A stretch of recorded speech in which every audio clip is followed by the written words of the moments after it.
She tried to hand me to the cops like a spare ID. That is literally what my wife yelled from our porch on a Saturday night in Phoenix while blue and red lights painted our stucco walls like a cheap nightclub. She just crashed our Camry into a stranger's front room, sprinted 2 blocks home, and dragged me outside in my pajama shorts to take the blame. Spoiler, I did not. And if you stay with me until the end, I'll tell you the part where I learned this wasn't her first brilliant idea. It was just the first one that left tire marks in a living room. Me, male, 31 years old. Wife, female, 33 years old. I teach 5th grade art at a public school. She sells luxury condos and likes the sound of the word closings. That night, I had just microwaved a burrito, showered, and was half asleep to the hum of the AC and the cicadas outside. She'd been celebrating a referral with her team at a rooftop bar. I texted her at 10:42. Uber? She replied with a selfie and a champagne flute emoji. I fell asleep on the couch in a clean t-shirt that still smelled like laundry pods. At 11:19, I got a call that shook me awake. "Open the door! Open the door!" she screamed. The peephole was a kaleidoscope of flashing light. When I stepped outside, barefoot on the warm concrete, she grabbed my wrist with nails sharp from a salon run and hissed, "Say you were driving." Before I could process, a cop materialized from the dark, big guy, forearms like 2x4s, and spun me around. Cold metal kissed my wrists. I remember the taste of my own breath and the faint scent of spilled beer floating in from the street. "Sir, you're under detention while we figure this out." I said, "Figure what out? I was asleep." He pressed me to the trunk. The paint was dusty and warm. Another officer walked past with her, steadying my wife by the elbow like she was a baby deer. He was driving, my wife said, voice buttery, a sales pitch turned accusation. The cop peered at my pajama shorts, at her sequin dress, at the platform heels dangling from her fingers. The neighbor's chihuahua barked like a car alarm. Somewhere, a doorbell camera chimed as it recorded. I sat in the back of the cruiser for an hour. Sweat crawled down my spine, the plastic seat squeaking under me. Every time an officer opened the door, the smell of gasoline and crushed drywall hit me. Our car in somebody's home. "Would you take my side if you were there?" I asked the air, stupidly, as if the universe could be a witness. The cop who finally spoke leaned on the doorframe and said quietly, "Your wife's breath could take paint off a boat. You smell like Irish Spring." That should have been the end, but it was just the cold open. By morning, my phone held 4 missed calls from an unknown county number and 1 voicemail. Her voice, hoarse and volcanic. "You idiot! You ruined us! $10,000 minimum! You should have said it was you!" The call cut out with a beep, as sterile as her tone. I made coffee so strong it tasted like a dare and walked to the crash site in flip-flops. The sun was already hot.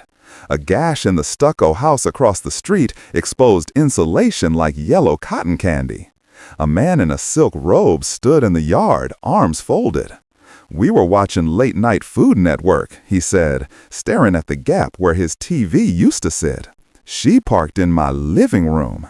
My neighbor, Mr. Hayes, retired sheriff's deputy, handed me a paper cup of Gatorade. "You okay, son?" His silver mustache twitched. I told him about the cuffs. He told me about body cams and reports. "They'll match timestamps with Ring cameras between here and the bar," he said. "Drunks always think they're smarter than cameras." He eyed the skid marks and added, "If she hit that couch at 5 more miles per hour, we'd be getting a coroner, not a contractor." I stood there, rubbing the plastic cup rim with my thumb, thinking about the little way she'd trained me to move the blame. If I left dishes in the sink, I made her feel disrespected. If I fell asleep before she got home, I made her feel alone. The camellias along the fence smelled like nothing, just leaves and sun, and for a second, I wanted to climb into that emptiness and stay there. My sister Mia called and said, "Pack a bag. She tried to trade your freedom for her convenience. That's not a marriage, that's a mugging." The real estate team chat pinged on her iPad, still on the kitchen counter. Balloon emojis, a photo of her with a whiskey sour at 10:58, the caption, "One more." I imagined her hand on my wrist at 11:19. I imagined the scene between one more drink and one more life destroyed. Should I have stayed quiet to keep the peace? I texted Mia, because sometimes you need your worst thoughts said out loud. She replied with a single line, "Peace with a liar is just a truce with your future." They let her out Sunday morning, eyes bloodshot, hair scraped into a messy bun that wasn't cute. The first thing she did in our kitchen was open the fridge, glare at the empty shelf where hard seltzers used to live, and slam it shut so hard a magnet fell. "This is not my fault," she said, pointing at me with an acrylic nail, the way she points at line items in contracts. "You know what reckless driving is? A slap on the wrist. You, as a teacher, would bounce back. I'm in sales. A DUI is career murder." "Marriage isn't a get-out-of-jail card," I said. It came out smaller than I wanted. She laughed, short and ugly. "You're dramatic. You do not understand math." She started pacing, leaving tiny sandal squeaks on the tile. "If you loved us, you'd take the hit. That is what couples do." Then she softened, like clouds parting too quickly to be real. She came close enough that I smelled mint gum over stale whiskey. "Baby, think about our finances," she whispered. I was thinking of our finances. I stared at the sink. A single fork was soaking in cold, greasy water that smelled like garlic from yesterday's pasta. "You were thinking about yourself," I said it plain. Her face shut like a door. And then the rehearsed script arrived. "If you cooked more, I wouldn't stop for food and a drink. If you made more money, we'd Uber without blinking. If you kept the house from smelling like gym socks, I wouldn't need to decompress at a bar." She did the thing where she piles all the small disappointments into a mountain that casts a shadow over her choices. Mia showed up at noon with takeout enchiladas and a look. She placed one foam container in front of me and one in front of my wife like she was feeding fussy toddlers. "Is defending yourself always necessary?" Mia asked me across the table, looking more like a mirror than a sister. My wife snorted. "He couldn't defend himself from a PTA mom." The smell of warm cilantro rose from the food, cutting through the stale tension. I ate like I had not eaten in 2 days, because I had not. My wife picked at chips and continued her autopsy of my dignity. Then the doorbell rang. Mr. Hayes stood on our porch in a polo that said, "Retired but respectable." He held up a thumb drive between 2 fingers as if it were evidence, because it was. "You might want to see this," he said. My wife's face drained, then flushed back, a strobe of panic. "We do not need neighborhood gossip," she said. Hayes raised one eyebrow. "Ma'am, this is footage." We watched it on my laptop at the dining table while my enchiladas went cold. The footage from his doorbell camera showed her clattering down the sidewalk barefoot, heels in hand, mascara smeared, shouting, "Open the door!" 40 seconds later, you could see me step out into the frame in pajama shorts, hair still damp. She grabbed my wrist, talking fast, eyes bright like a raccoon in a porch light. There was no footage of me anywhere near the wheel of a car, just me being hauled into a patrol car wearing slippers and a t-shirt advertising the school art show. "Delete it," she said, voice helium high. "Why would you record people? That is creepy." Hayes didn't blink.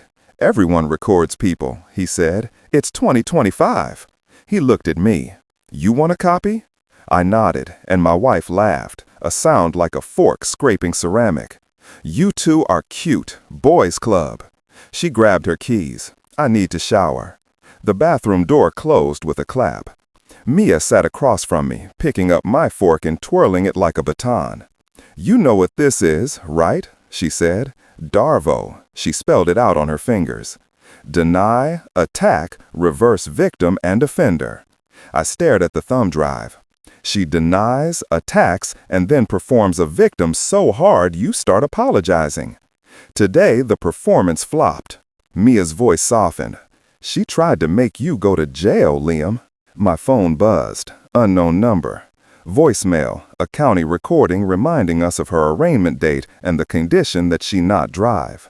"She's going to say it was a panic response," I said, as if practicing her next line. "She is going to say we needed the money, that she works 16-hour days showing condos to clients who will never buy, that this is a team effort." I heard water from the shower, the squeal of the valve, the thump of a shampoo bottle knocked over. I suddenly remembered every time she told me I was lazy when I slept on Saturday mornings after a week with 32 fifth graders armed with glitter. On my laptop screen, a frozen image of her grabbing my wrist looked almost like a dance still. Two people in motion who could be anyone until you know the story.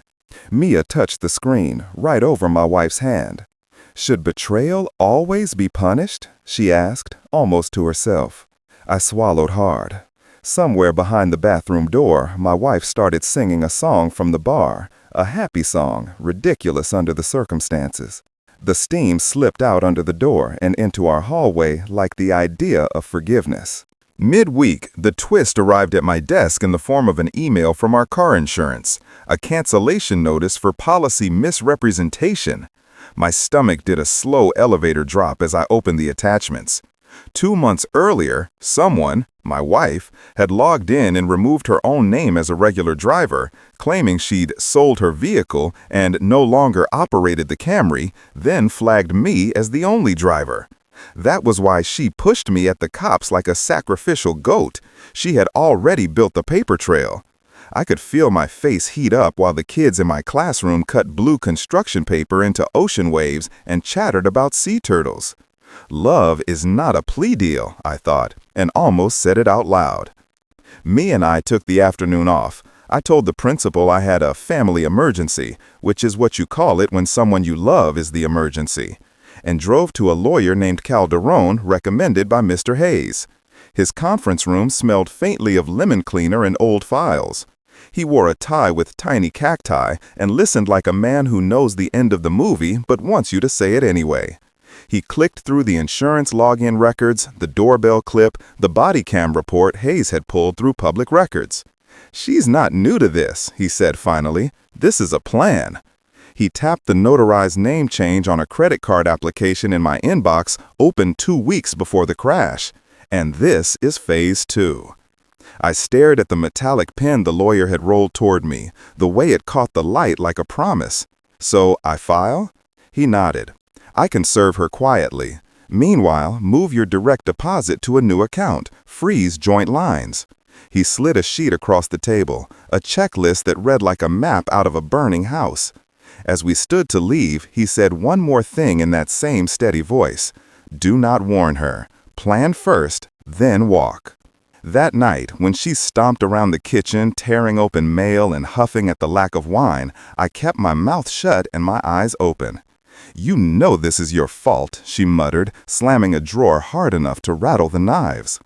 "Is betrayal worse when it's planned or impulsive?" I asked the ceiling after she went to bed, because once you see the plan, you cannot unsee it.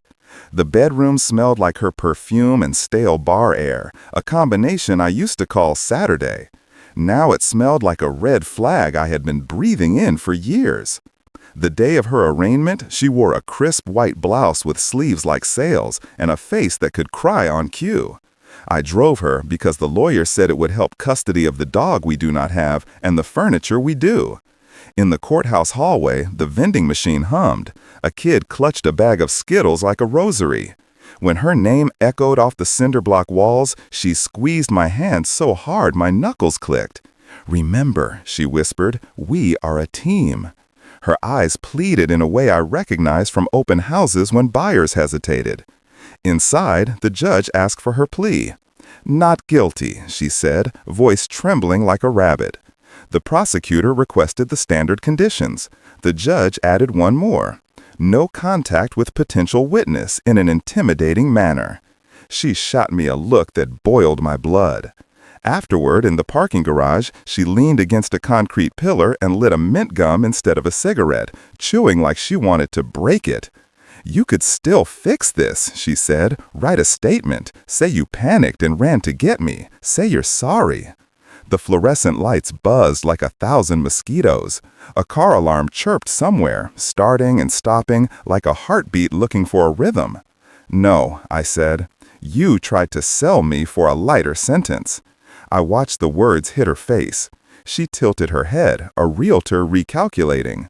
"Would you forgive someone who betrayed your trust?" she asked, slow, patient, as if we were choosing backsplash tile. "Not when the betrayal wore my name," I said. She laughed, then cried, then laughed again, transforming so quickly I felt seasick. "You're dramatic," she said. "You always were." She flicked the dead gum into the dark like a tiny meteor. "You will regret this." I looked at her, the woman who once made me pancakes at midnight and danced barefoot in our kitchen to old R&D, and felt a clean split inside me, like a branch cracking free in a storm. "Maybe," I said, "but not as much as I regret letting you drive." On moving day, Mia and Mr. Hayes loaded a U-Haul while I wrapped mugs in newspaper that left my fingers gray. The living room smelled like cardboard and lemon cleaner. My wife watched from the couch, arms crossed, phone in hand, making a show of not helping. "This is ridiculous," she said, "to no one and to everyone. He's emotional." Hayes grunted and lifted a box labeled books, because of course the heaviest things are the ones that teach you something. As I taped a final box, my phone buzzed with a text from Calderon. "Process server successful." My lungs expanded for what felt like the first time in months. My wife's phone dinged at the same time. She looked at the screen, then at me, eyes gone laser. "You served me?" She stood fast, the couch groaning. "You really want to go to war?" I pictured the thumb drive, the insurance logins, the body cam report. "No," I said, "I want it to end." She stepped closer, and for a heartbeat I could smell her shampoo. "You owe me," she said. "I put you through grad school." "We had a plan," I said. "The plan was to build a life, not a defense." She smiled without humor. "We will see what a judge thinks." Then she added, cool as a sales pitch, "Do you think I should have walked away sooner?" She threw it like a knife, a line she knew would make me hear all the years she tolerated my low teacher salary and my gentle weekends and my refusal to hustle like a shark. "Maybe," I said, surprising both of us, "maybe we both should have." She flinched, then squared her shoulders and turned the TV volume up as if she could drown out the sound of my decision. Hayes handed me a roll of tape, his fingers rough. "Last box," he said. "Let's go." We left the key on the counter next to a half-burned candle that smelled like vanilla frosting. The house felt smaller without our things, like a stage after a play. When I shut the door, the click echoed in my bones. I live in a one-bedroom now with crooked blinds and a view of a cactus that somehow flowers. The first morning, I made coffee in a stovetop mocha pot and ate toast with butter that tasted like actual butter, not like a peace offering. The quiet was not empty, it was clean. School started up again, and my students argued about whether glitter was an art or a crime. I laughed, for real, and my chest did not feel like a fist. I went to Al-Anon because Mia handed me a pamphlet like a life jacket.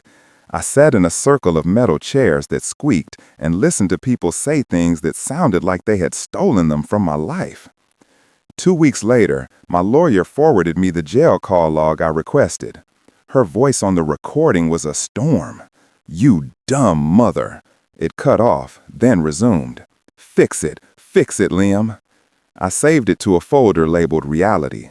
Next to it, I saved a photo I took that morning of my kitchen sink. Empty, shining, smelling faintly of lemon and water. Small proof matters. "She didn't confess. She cast a scapegoat," Mia said when I told her about the call. "Put that on a t-shirt," I joked, and she said, "No, put it on the part of you that tries to forget." People ask what I will do when I see her in court next month. I will tell the judge the truth. that I was asleep in pajama shorts, that she banged on the door, that she tried to make my name a sponge for her mess. And if anyone wonders whether it was really that bad, I will play a minute of a call where love sounds like a demand and a threat. I will not dramatize because honestly, reality did enough. And when all is said and done, I will go home to a quiet apartment and a cactus that keeps blooming like it does not know it should quit. Because the wildest part of all this, freedom feels like hunger. It roars and then it settles. And I am finally eating. And that's when I realized she loved winning more than me.